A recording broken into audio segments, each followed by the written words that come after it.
In our last video we looked at quickly rebuilding the carburetor and working on the basis that if you found something faulty you would order it and replace it then.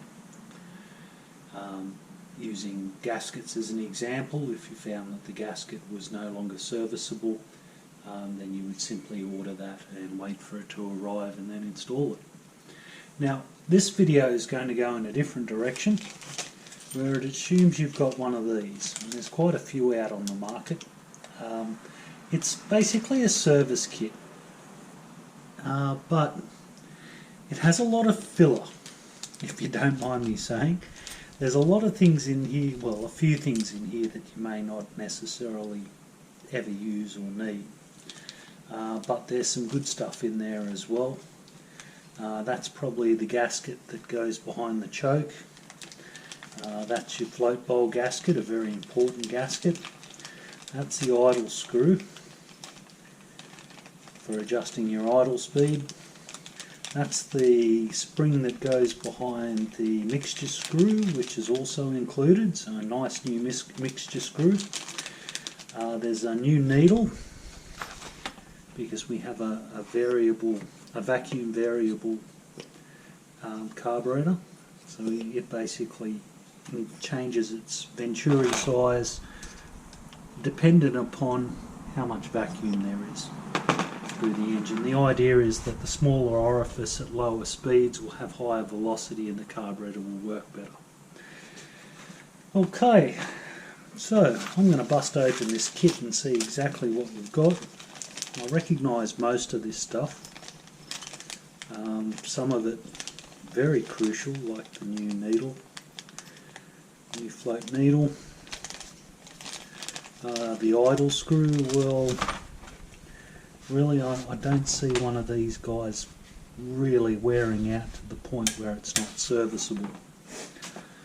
Not on a bike like a small capacity bike particularly. But anyway, it is what it is. Let's rip it open. You would have noticed that I've also put a fresh piece of cardboard down on the bench. When you're working with a carburetor, you want to keep it clean. So let's have a look at what we've got. Got an idle screw and spring.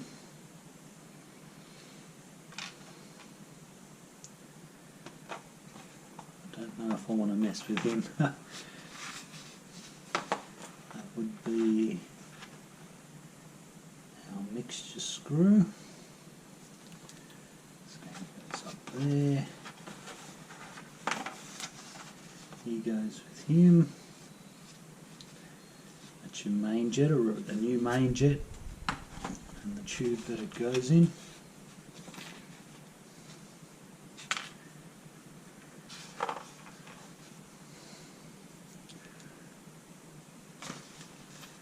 I'd say that's actually our idle screw there. Our fuel air screw. Interesting. Yeah, it is actually. Oh, my mistake. One of those springs will go with him.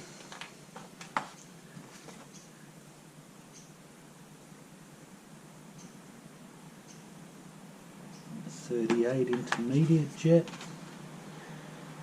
It's the needle for your plunger.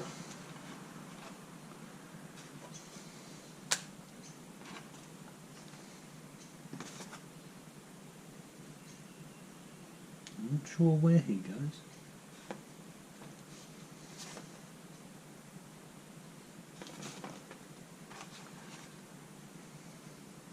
No. So he's a bit of a mystery. I'm thinking that he goes there. I'm not sure what he does. And I've never seen that in my life before. Are we encouraged? Yes. Moving on. Now I'll put everything back into its bag just to keep it safe. And I was a bit tongue-in-cheek there. Some of those things I don't know where they go yet, but there isn't a great deal of information on this carburetor. So there are just times when you have to wing it. I was able to get specs on the float height and the pilot jet, the pilot screw setting, and that was about it. So what I'm doing here is I'm just removing the fuel bowl heater.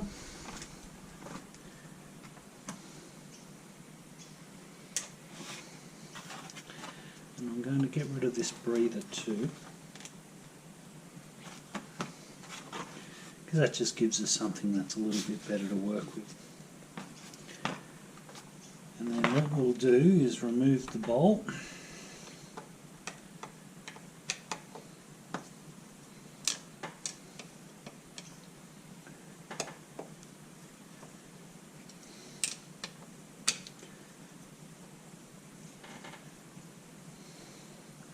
Actually, there's one thing missing in that kit, and that's missing in most of them, is replacement screws for the fuel bowl, or the float chamber as it's often called.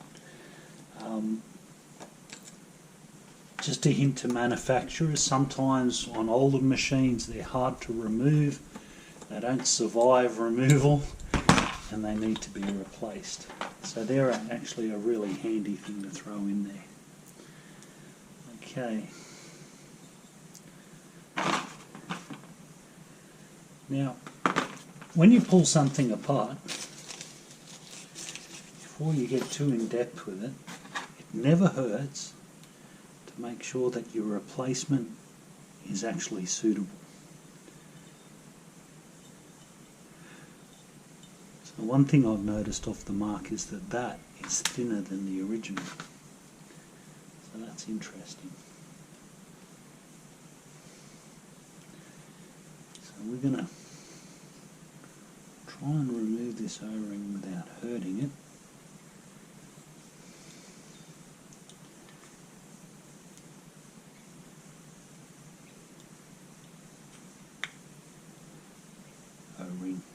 O-rings around. We'll call it a seal. There we go.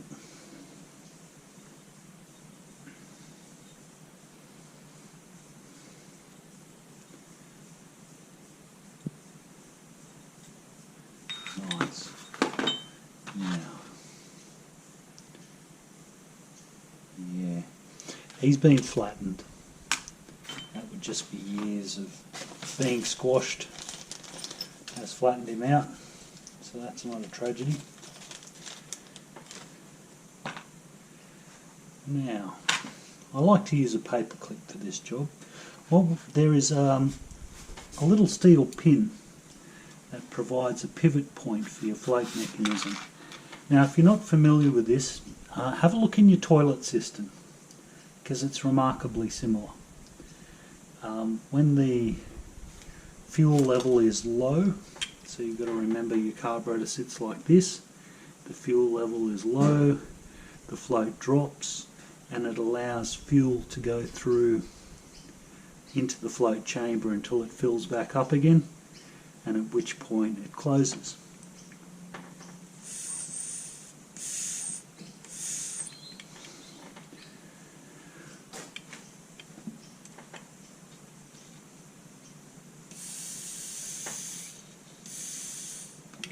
And that tastes nothing like chicken.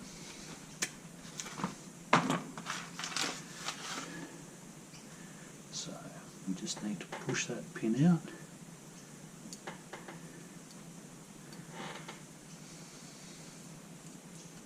Okay. Nice and gentle. And sitting on the bottom there is our needle. All of that can go over there. Now you may have noticed that the inside of our carburetor is really clean. That is the direct result of having clean fuel, I guess. Keeping the inside of the carburetor clean is as simple as making sure that you have a good, reliable source of clean fuel. Now, That, by the way, while I was waffling on, that's the main jet.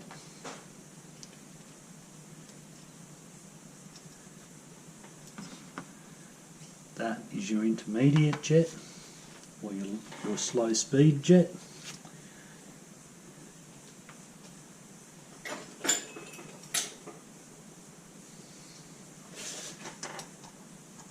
Oops, 7mm white meter. Whoops.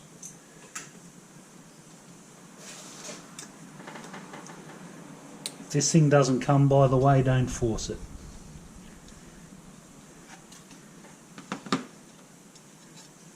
I've got a little tube here that little holes down the side of it, and that allows the mixture to be somewhat more homogeneous.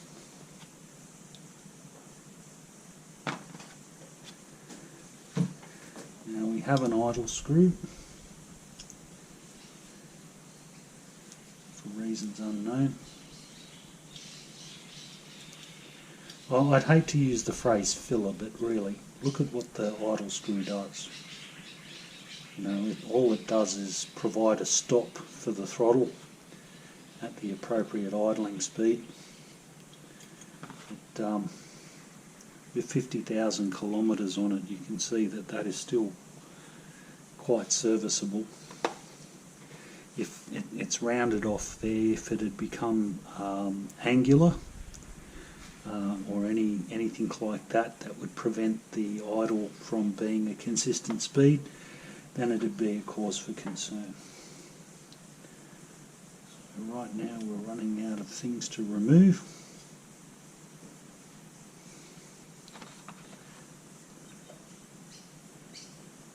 Now I'm guessing that that actually would be a block off for something in the manufacturing process, in the casting.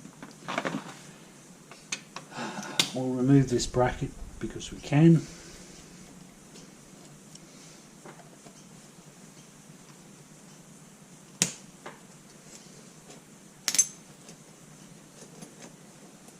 It won't do any harm. Oops.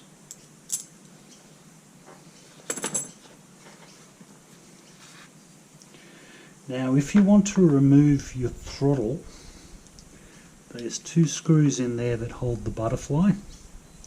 And what you do is loosen those two screws, take them out entirely, and then go around to full throttle, and you'll actually be able to push the butterfly, which is just a flat round plate. You'll be able to push that out. We don't have anything, any serviceable items in that kit for that throttle butterfly, so I don't see the point in taking it off. And that gets back to that, if it ain't broke, don't fix it.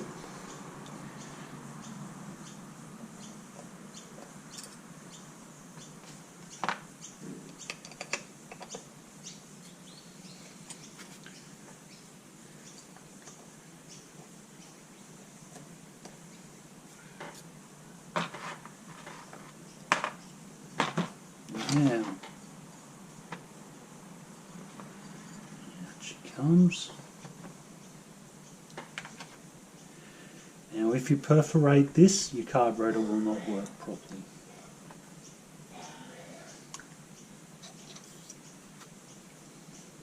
So don't mistreat it.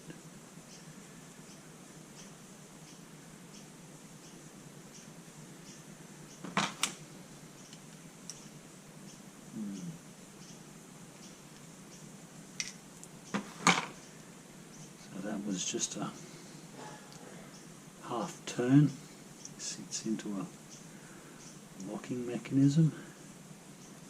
There's a little spring there.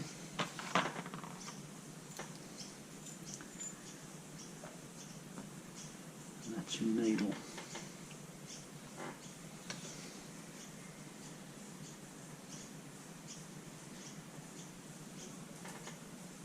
And that's worn, but still quite serviceable.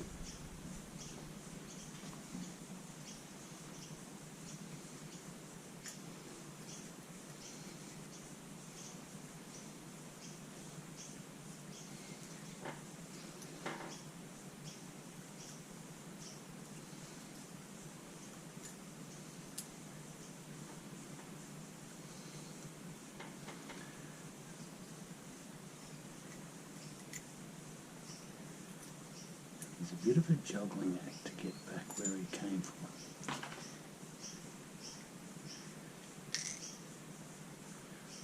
So's that.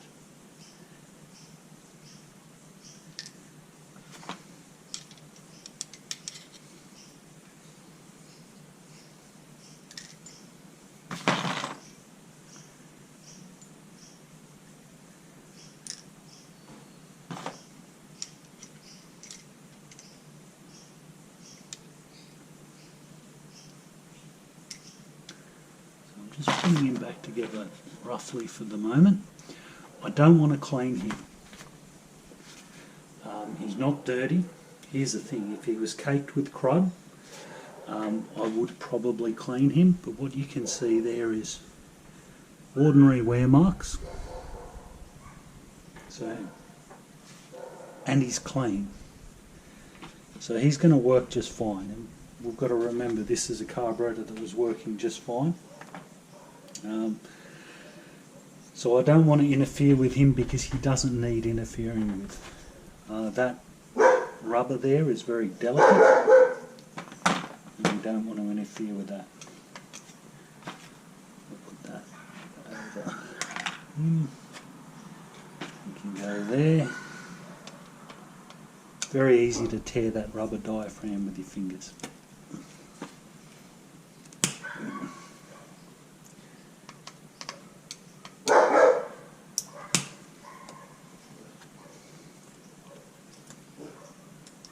Be our guard dog Lexi you can hear in the background, pretending to the world that she's a brave and ferocious creature. Okay, so that's pretty good.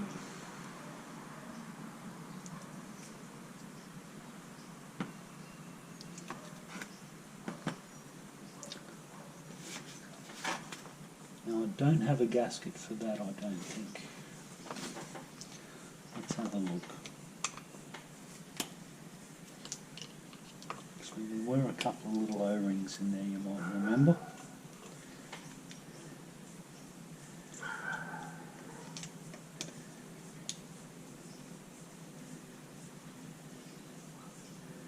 Now I'd say that this is some sort of enrichment diaphragm. Yep.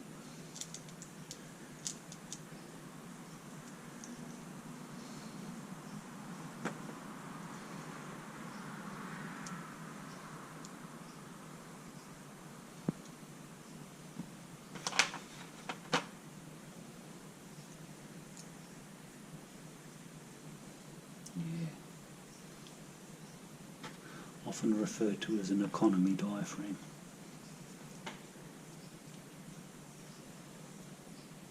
Okay, so he's basically down to his barest elements.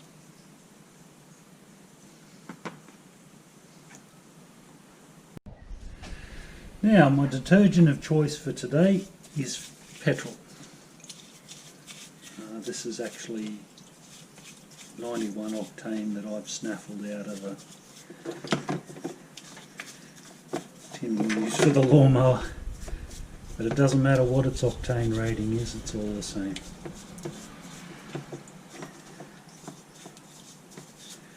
I'm mainly using this to clean the outside. Now if your carburetor is caked with crud, there is some advantage in covering it completely with your chosen solvent and letting it soak.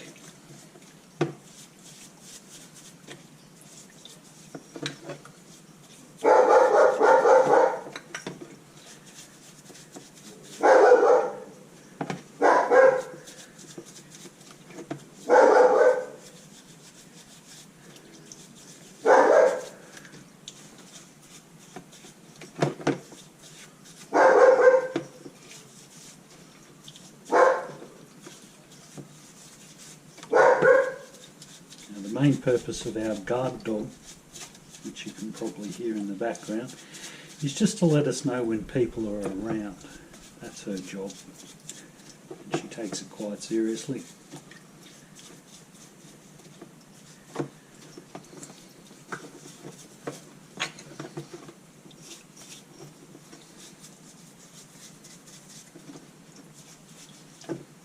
see this carburetor is immaculate inside.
So just gently scrubbing away here.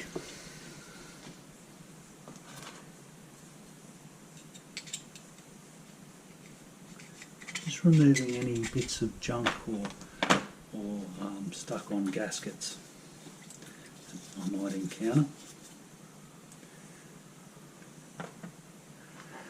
Right, now, tip of the day, have a look in the bottom of your container and make sure that there's nothing that's fallen out of something in the bottom of it. So I can't see anything there, so it's all good. Now for some compressed air.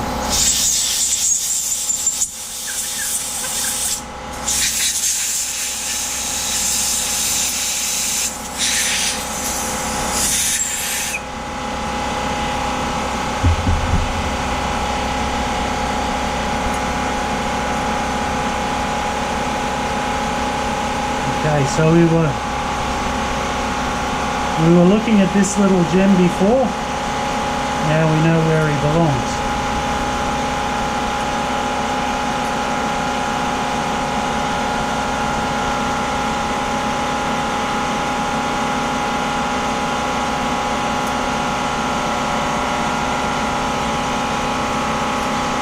It's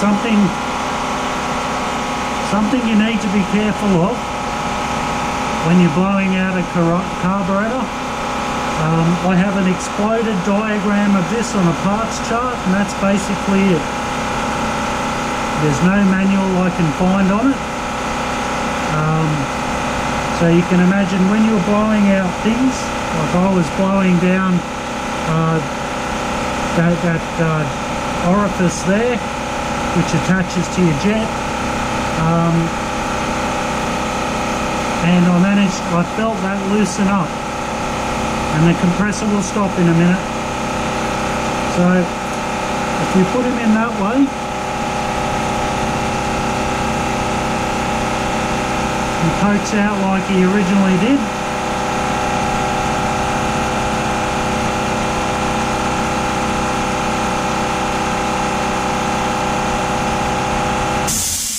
So I'm fairly confident that's the way he goes.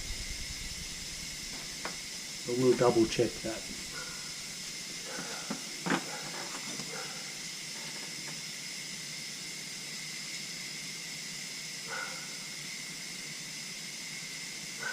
Yeah, he's skinnier one side than the other.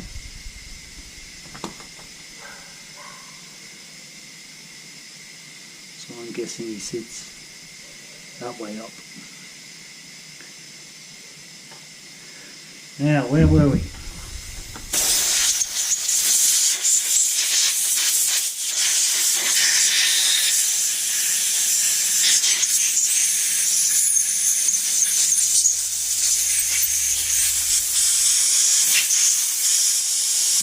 I'm only using low pressure too, by the way, about 25-30 pounds.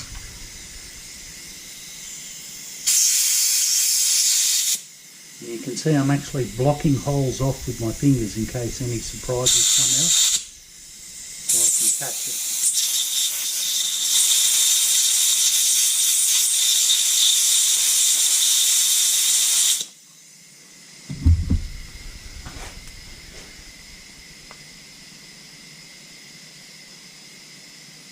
I've just got a bit of gasket stuck there.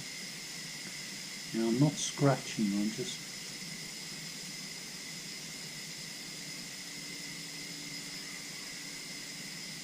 wiggling it loose with the knife.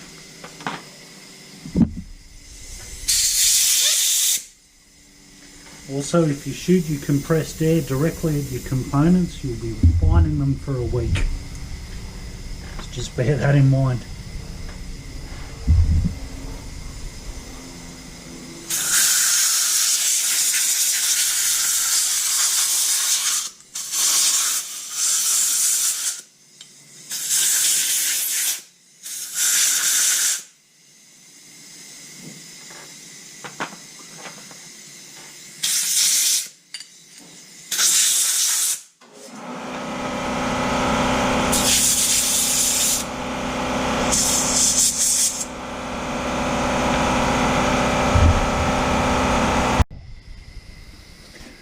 Okay, so that's cleaned her up a fair bit, inside and out.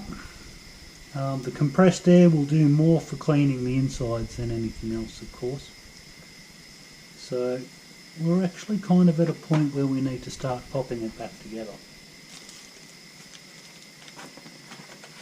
So we'll open up our pile of goodness.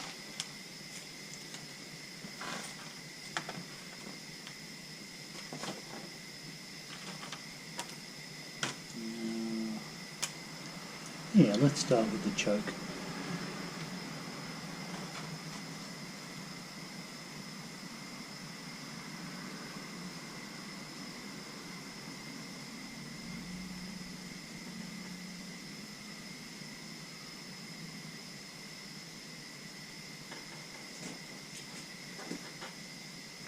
So just making sure that the gasket, the rubber gasket is sitting correctly in the groove. We don't want that to fall out and go the wrong way, so we'll actually assemble him upside down.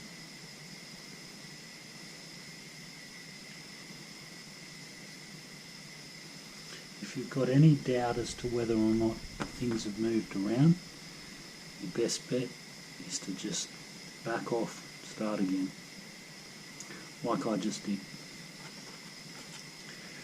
Okay, so you've got two raised parts there that slide into where the bolt holes go to locate it. So we just need to make sure that gasket's where it should be, and then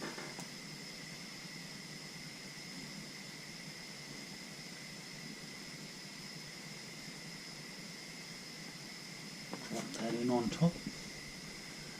Nice. Our two screws. Oops. Always keeping pressure with my thumb on there so that it doesn't move.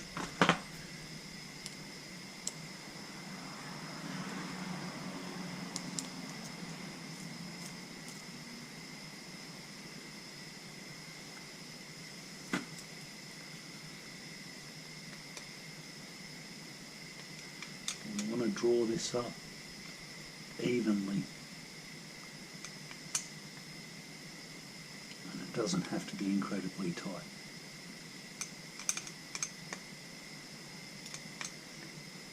So that's good. And we can put this over here and we'll call that the pile of things that are no longer of any use to us. And we're going to make sure that this diaphragm is clean and then pop him back where he belongs. So you can see he's got a little thing sticking out that goes into that centre hole there. And the outside of him, that there, goes into the groove.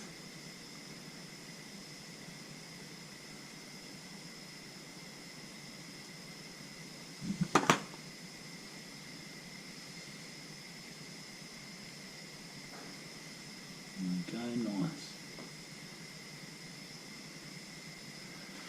And then he had that spring, you might recall.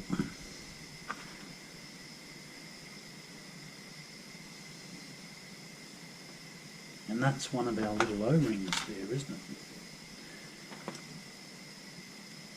Right there.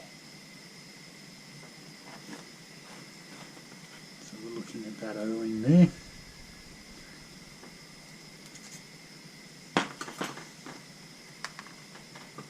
There. We'll go to our kit, put him over there in the too hard basket. Go to our kit.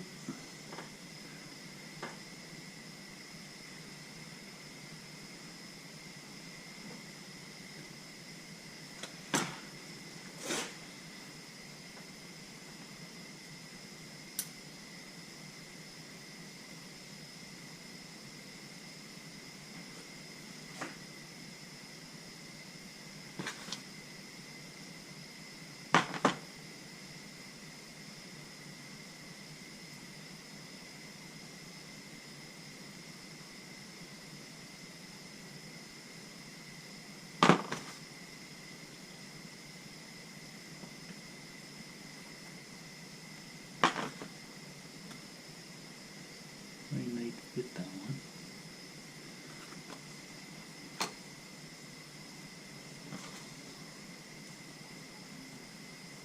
Yep.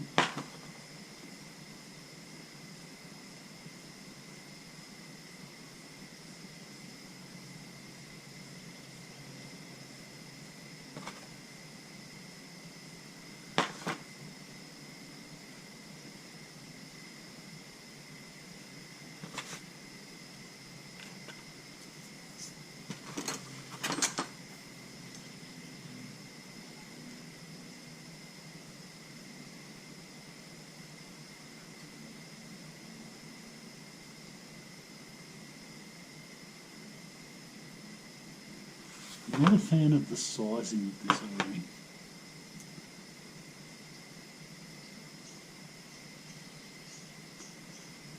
I'm just going to pull him out of the way.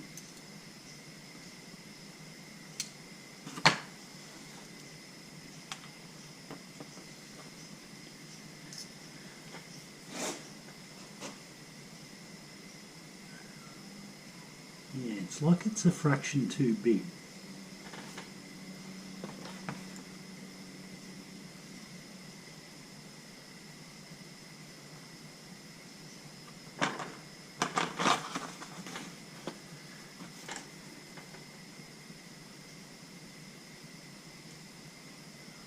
those of you who are laughing at the magnifying glass, get a magnifying glass, start using it. 6 months down the track you will not live without it. Not when you're doing little stuff like this.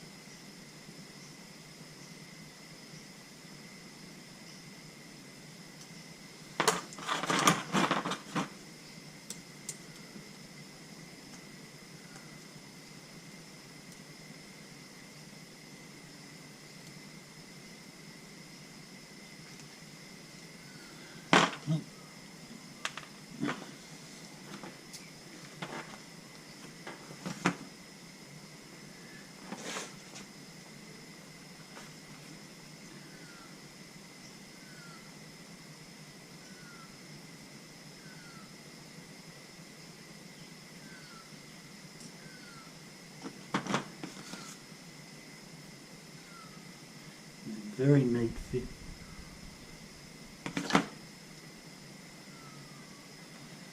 We'll try him out. So we're putting our spring on top of the diaphragm. We're looking for the cover.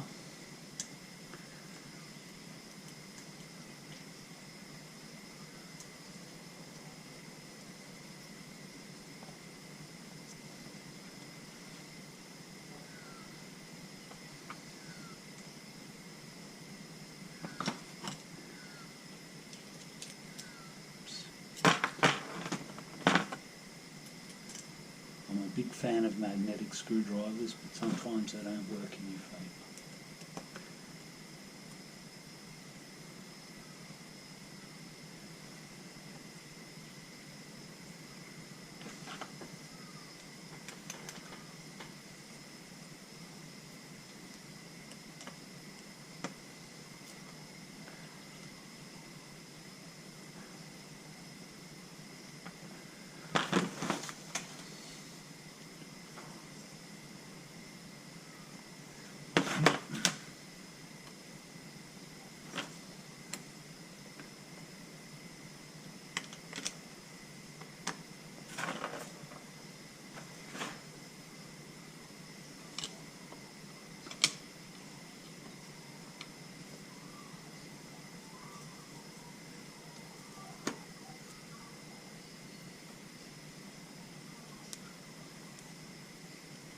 Once again, not too tight with this guy.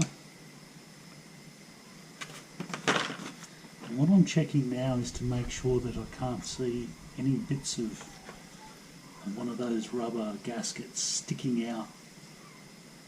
You know, like if it's not sitting in the right place and we tighten down on it, that's not going to be really good, and we'll be going down at the local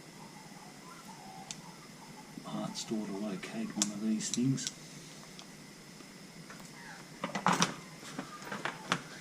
Excellent.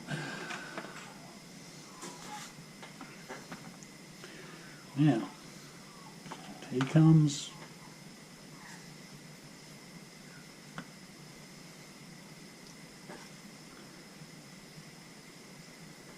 There's our replacement.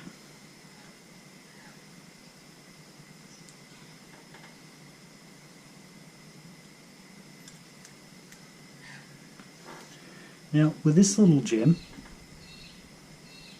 you'd have to get your magnifying glass to see it properly, but you're basically putting him in like that and then only turning it a fraction of a turn. Now this spring, I believe we have a replacement. It would be that one.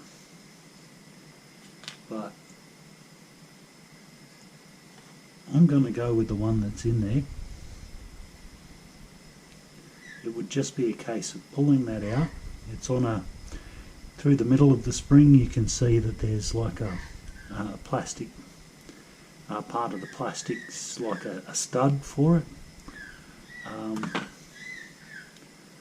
not overwhelmingly inclined to replace it.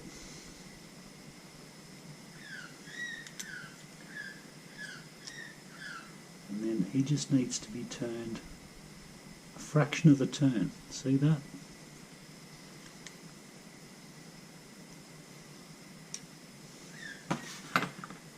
And that ain't going nowhere.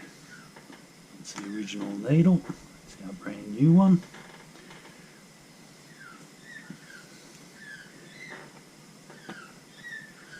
Now we might flip over. We've got him ready to go in. So you might remember this little guy we discovered with the compressed air. There's his replacement. Now he has one side which is 4.95 and the other side which is 5.19. So that's the thicker end there in my thumb. So he goes in this way, and that actually just pokes out a fraction through that hole there.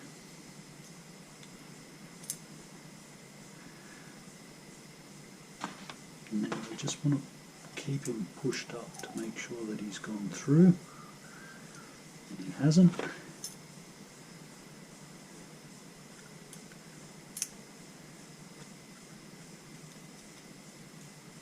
And he has now just a bit of a push.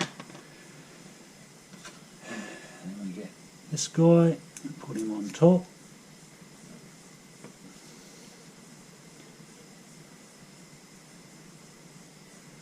That's our replacement emulsion tube, of course. There's our 7mm. Just nipped up, just a fraction, just to make sure it isn't going to come out. And then we'll tighten up the jet while we're at it. And you might remember the jet was actually separate to the tube. And we slipped him in there when we were looking at the kit.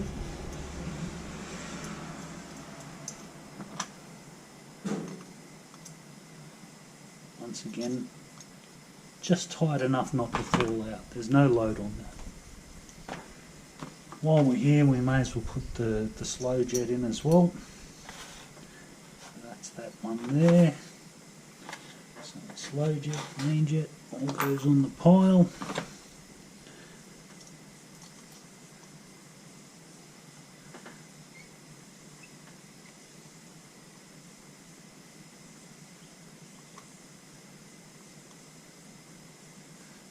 Once again, just nipped up so it doesn't go anywhere.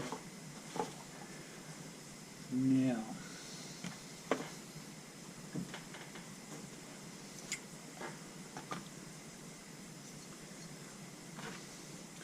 on the rubber diaphragm here, if you have a look at the top, there's a cutout on the top of your carburetor, and you can see a little tab there on the diaphragm.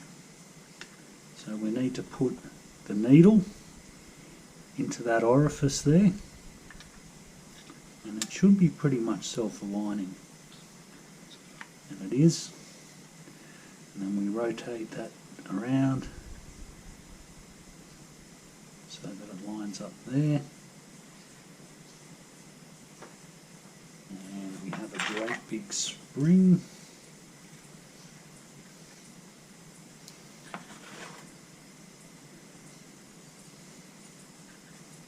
Now let's just check the shape of this guy. Yep.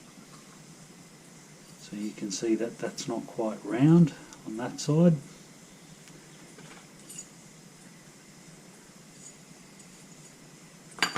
Oops. Now, this vacuum diaphragm is going to have to crimple up when we push this on. So we want to make sure that the alignment is pretty good, because we don't want to damage it. So your spring goes over that little knob there. That allows it to be centralised. The whole lot must go on fairly squarely.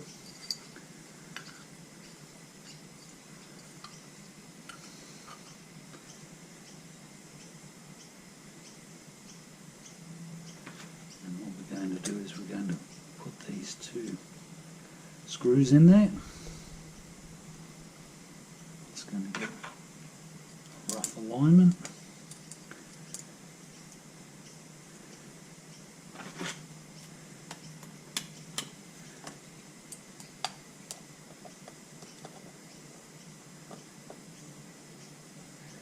And then we're going to purposefully crimp him by pushing up on the diaphragm.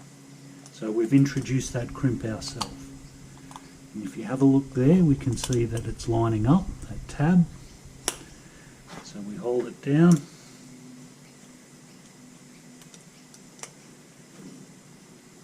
Finger tight. Check the operation. Ooh, nice and smooth.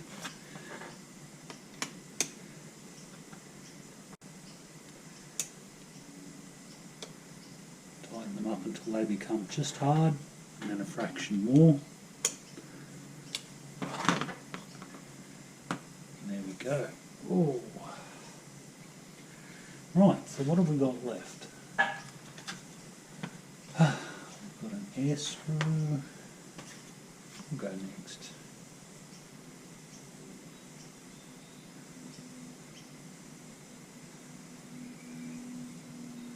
Now he has a protector on it because he's actually quite fine. Can you see that tiny little point on him?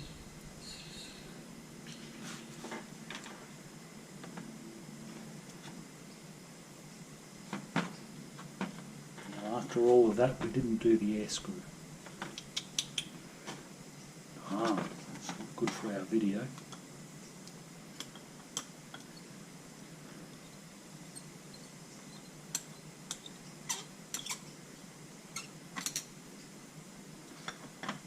For the most part, I don't actually recommend interfering with the fuel. This air screw controls the fuel-air mixture on idle. Used to be a big part of tuning your bike back in the day, but these days not so much. We'll put him over there.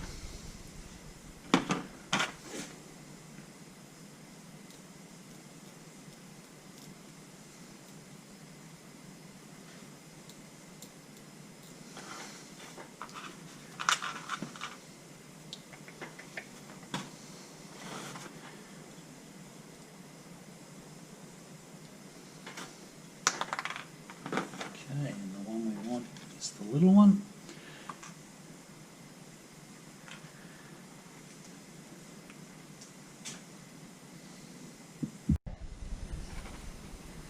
And a little shot of air.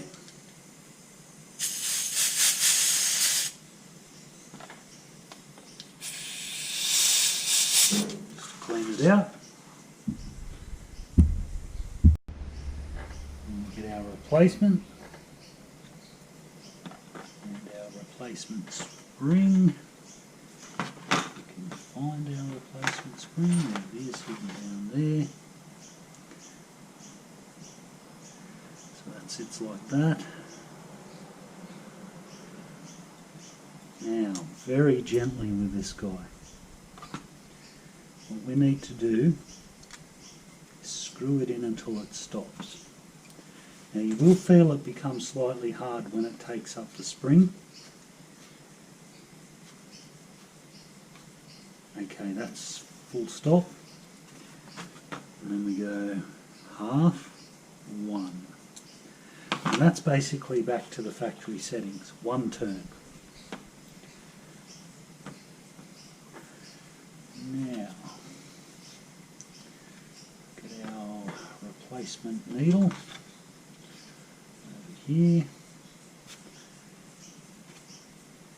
And that sort of forms a groove for the needle in there. Oops, don't drop it, it's actually quite fragile.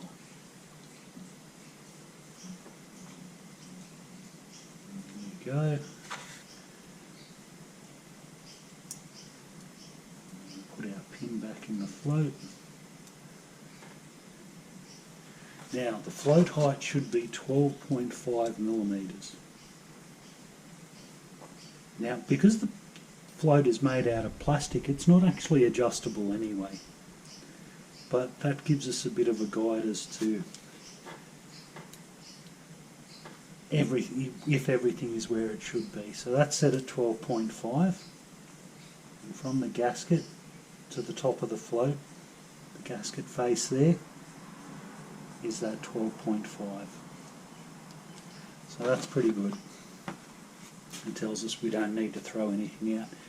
In the old days we would bend the tang that the needle sat on to adjust the float height. With a plastic float I don't see any adjustment at all. So if your float height is wrong, question mark. Especially with a new needle, it would mean that the seat itself is worn. If it was 11.5, it would be okay, providing it's still sealed. But you would probably be in a position if it was less than that where you would have to consider a new carburetor. Now, a float chamber, and its new gaskets. Gasket. On top she goes.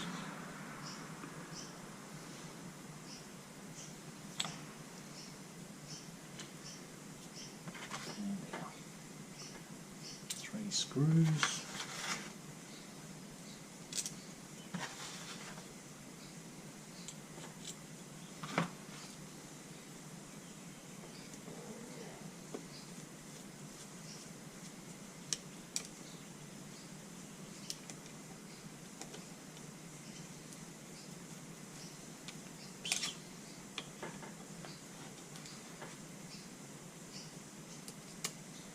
Just doing them up until they become hard.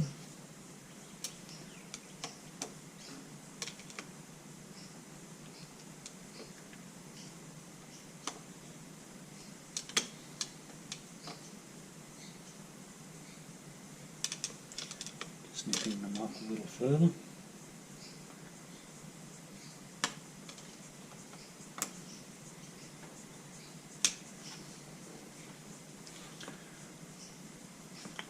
So I'm looking for bits of O-ring sticking out, and we've got our bracket,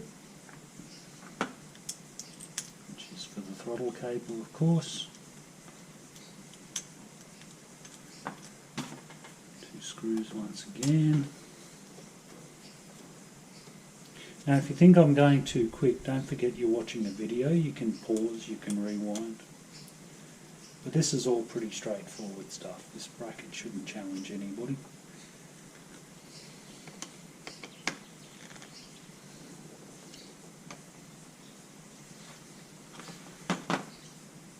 Now new throttle screw.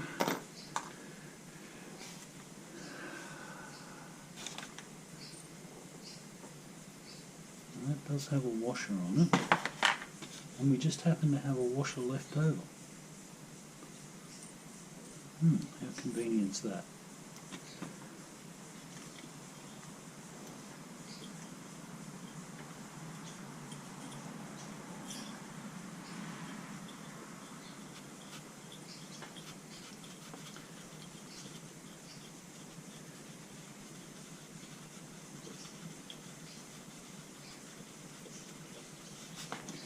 Now we're going to turn that in until we can see a gap starting to open on the bottom of the butterfly there. So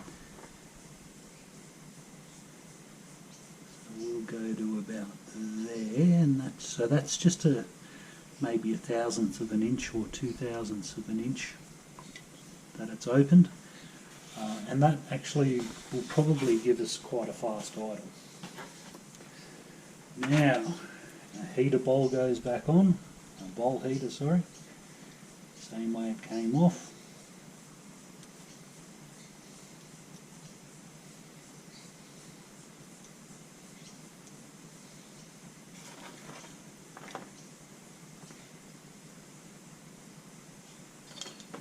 Can actually remove that connector. This guy here on the other hand is soldered on, so that's a bit less convenient.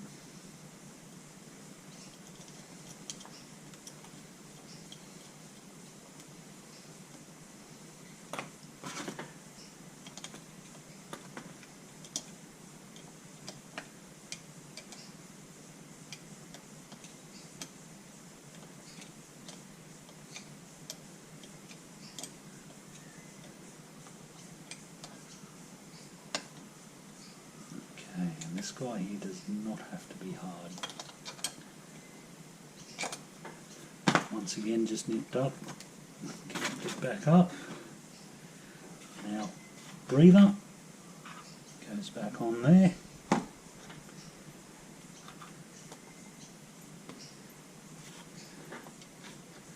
And there we go. One rebuilt carburetor.